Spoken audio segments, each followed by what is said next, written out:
Alors effectivement, pendant une vingtaine d'années, j'étais dans le monde de la finance, donc avec des certitudes. Je connaissais le monde de la finance, je savais comment l'économie mondiale fonctionnait, puisque c'était mon quotidien. Et toutes les conversations qu'on pouvait m'apporter sur l'écologie, la finitude du monde, etc., je balayais ça d'un revers de la main, j'y croyais pas beaucoup. Et puis en 2007, il y a eu un événement assez exceptionnel qui s'est produit, vous vous en rappelez, c'est la crise des subprimes, l'effondrement des grandes banques américaines. Et là, ça a été un électrochoc. J'avais pas mal de conversations un peu houleuses avec mon époux sur la question, sur le métier que je faisais, sur les limites du modèle. Ça, plus les subprimes, là j'ai pris conscience que j'étais complètement dans l'erreur, qu'on allait droit dans le mur. Et finalement, toute la conception du monde que je pouvais avoir, toutes les certitudes que j'avais jusqu'ici, elles ont volé en éclats en quelques mois. Et c'est pour ça que je suis là ce soir, parce que j'ai pris conscience que finalement tout ça n'était pas si grave, et que c'était même une chance. Parce que nous avons la chance exceptionnelle de vivre une période exceptionnelle dans l'histoire de l'humanité. Nous allons pouvoir changer le monde. Mais avant de changer le monde, ça c'est le côté enthousiasmant, je vais vous demander un petit effort, il va falloir qu'on fasse un travail de deuil, il faut tourner la page. Et tourner la page, c'est tourner la page du monde dans lequel nous vivons aujourd'hui. Et ça, pour le faire, je vais m'appuyer sur les travaux d'un Américain qui s'appelle Jared Diamond, qui a publié Collapse.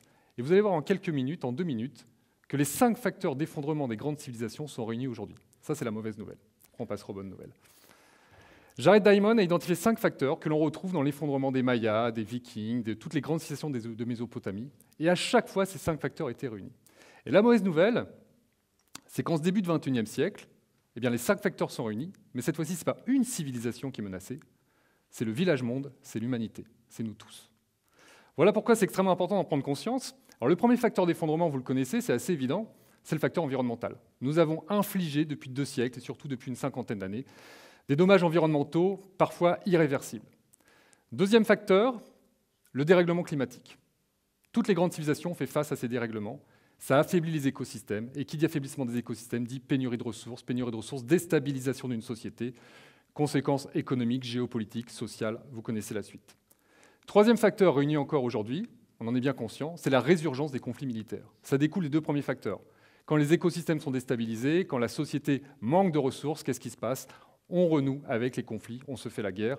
Et je vous rappelle qu'à l'heure actuelle, la France est en guerre au Mali, il ne faut pas l'oublier.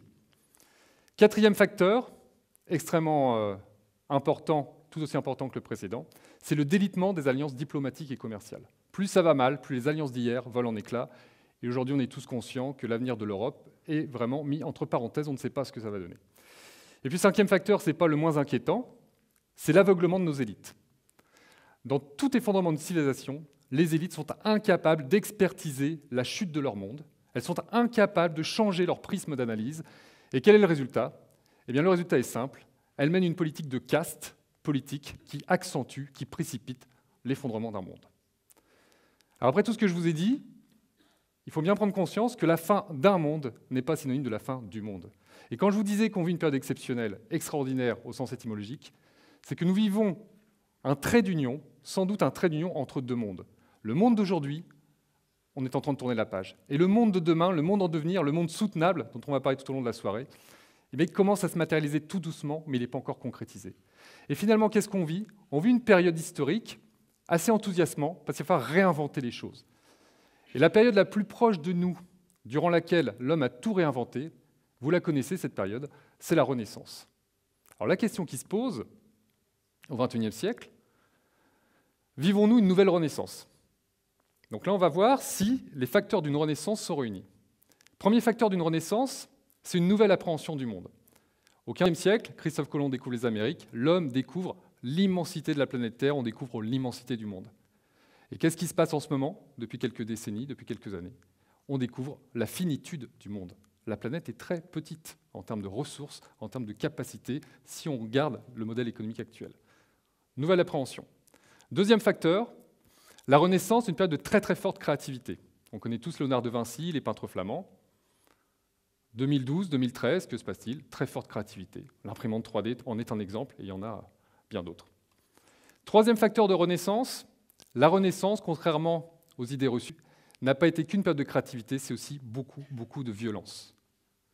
Guerre de religion, guerre civile, extermination des Amérindiens, esclavagisme. 2012-2013, que vit-on ? Des violences quotidiennes permanentes, et puis des enfants qui se font tuer à l'arme automatique dans des écoles. Quatrième facteur d'une renaissance, Eh bien, la Renaissance, tout le monde connaît Gutenberg et l'invention de l'imprimerie qui a changé radicalement la diffusion de la connaissance dans le monde européen, puis après dans le reste du monde. Eh bien, imaginez qu'aujourd'hui, il y a un nouvel outil technologique qui permet de diffuser la connaissance, de tout modifier. Eh bien, cet outil, on l'a, ça nous tient dans la main, la connaissance est instantanée, nous tenons la connaissance du monde dans la main. Et on va voir tout à l'heure que ça va tout changer. Et enfin, une renaissance, et ça m'amène au sujet du jour, c'est le fait que toutes les certitudes de l'humanité ont volé en éclats. Je vous rappelle quand même que depuis Aristote, en passant par Ptolémée au IIe siècle et jusqu'à la Renaissance, la Terre était plate, l'homme était au centre du monde, les astres tournaient autour de nous. Et quiconque osait remettre cette pensée unique, quiconque osait contester cette vérité acquise non négociable, vous connaissez la suite, il avait affaire à l'Inquisition.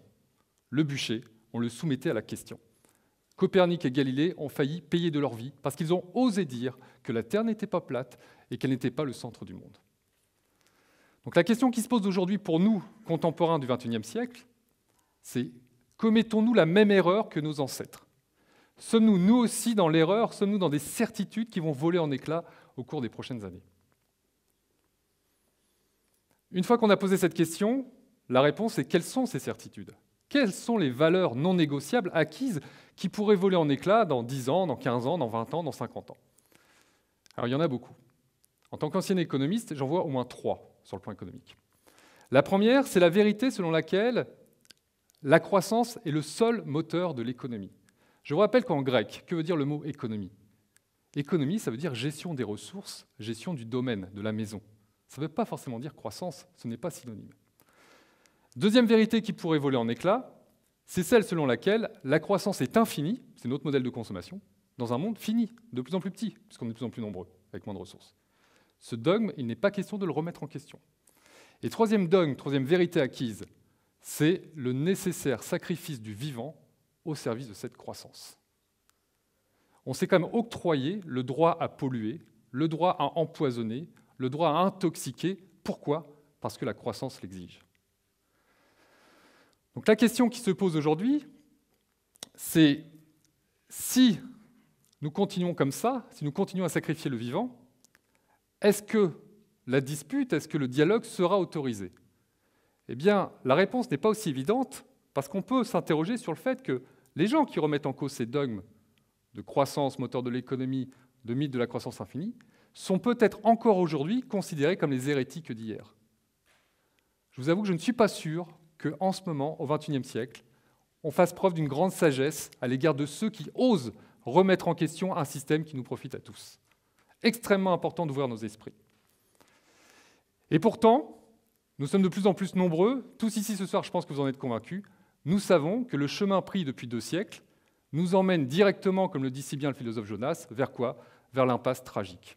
Le développement économique sur lequel nous basons notre modèle nous emmène dans une impasse tragique. Et Hans Jonas ajoute une très belle expression, il dit de toute façon, la nature finira par apporter son ultime veto. Ça en sera fini. Autre question qui se pose, après ce que je viens de vous dire, et qui m'interpelle personnellement, c'est que penseront nos enfants, nos descendants, de nos comportements, de notre entêtement, de notre obsession d'un modèle économique destructeur? Eh bien, il y a fort à parier qu'ils nous appelleront peut-être barbares à l'égard du monde vivant, et peut-être qu'ils éprouveront le même mépris, la même indignation que nous pouvons éprouver aujourd'hui par rapport à ceux qui ont développé l'esclavagisme il y a 2 ou 3 siècles. Ce que je veux dire par là, c'est que nos comportements aujourd'hui ne sont pas plus glorieux que ceux que l'aujourd'hui on méprise. Pourquoi? Parce qu'il y a 3 siècles, l'esclavagisme était non négociable. Tout le modèle économique européen et américain reposait sur l'esclavagisme. Et aujourd'hui, en 2013, que se passe-t-il? Tout notre modèle économique, toute notre société repose sur quoi? Sur l'exploitation, le sacrifice du vivant. La question qui se pose donc aujourd'hui, c'est qu'est-ce qu'on va faire, bien sûr? Et avant de savoir ce qu'on va faire, c'est comprendre pourquoi on en est arrivé là, afin de ne pas commettre la même erreur dans le monde de demain. Et comment on en est arrivé là? Eh bien, la réponse est simple, elle tient en quelques mots. Ces quelques mots, c'est le philosophe Descartes qui nous l'a dit il y a déjà 4 siècles. Il nous a dit quoi? L'homme est le seul maître et possesseur de la nature. Point à la ligne. Nous dominons la nature, nous la façonnons, nous la modelons, nous en faisons ce que nous voulons. Et depuis cette pensée cartésienne, que se passe-t-il? Eh bien, nous considérons la nature comme un puits sans fond, comme une mine dans laquelle on vient puiser et on jette. Et c'est toute la problématique, c'est que cette nature, on la considère comme quoi? Eh bien, finalement, ça pose l'homme comme extérieur à la nature. C'est notre extériorité qui pose problème. Et Michel Serres, dès 1990, avait une réflexion extrêmement juste, comme toujours. Michel Serres nous disait, et finalement, la notion d'environnement nous pose problème. Parce que l'environnement sous-entend que l'homme est posé, entouré d'un monde vivant. Nous sommes détachés de la nature. Tant que nous n'aurons pas résolu, tant que nous n'aurons pas une réconciliation avec cette nature, ça ne fonctionnera pas. Alors il ne s'agit pas là de sacraliser la nature, de la mettre sur un autel, une déesse sacrée. Il s'agit juste de faire avec la nature et non contre ou sans elle. Alors comment allons-nous faire? Eh bien, la conclusion de mes récents travaux, c'est qu'il va falloir organiser, tout simplement, c'est extrêmement facile, une nouvelle controverse. C'est quoi la controverse? C'est une dispute, c'est un débat mondial. Que s'est-il passé à Valladolid au XVIe siècle, en 1550? Eh bien, une dispute a eu lieu en Espagne pour savoir si les Amérindiens étaient des êtres vivants ou non. Parce que vous imaginez bien que cette main-d'œuvre docile, si on l'exploitait gratuitement, on développait le Nouveau Monde. Mais si c'était des hommes, on ne pouvait pas les réduire à l'état d'esclavage. C'était insupportable. Donc on discute sur l'humanité ou non des Amérindiens.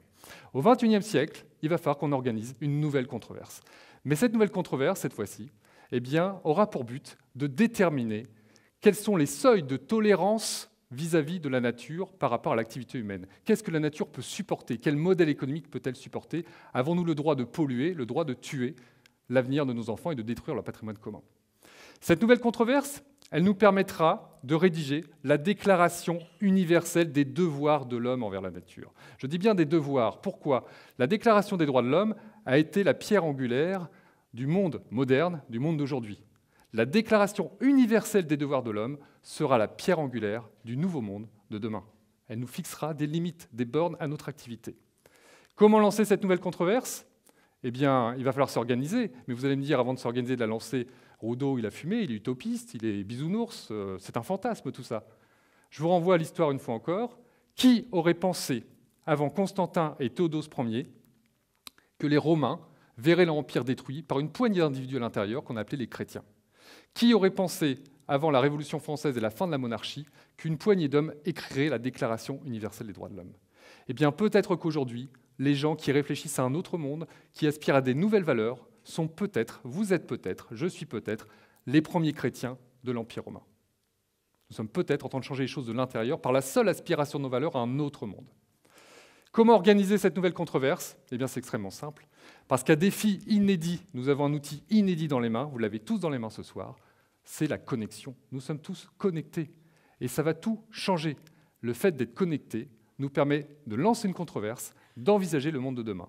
Et d'ailleurs, je terminerai sur cette connexion, puisque dès ce soir, je vous propose de lancer le premier tweet sur la nouvelle controverse, ici, maintenant, à Nantes. C'est parti, envoyez. Et je vous invite à poursuivre le débat sans moi, après ou avec moi. Merci.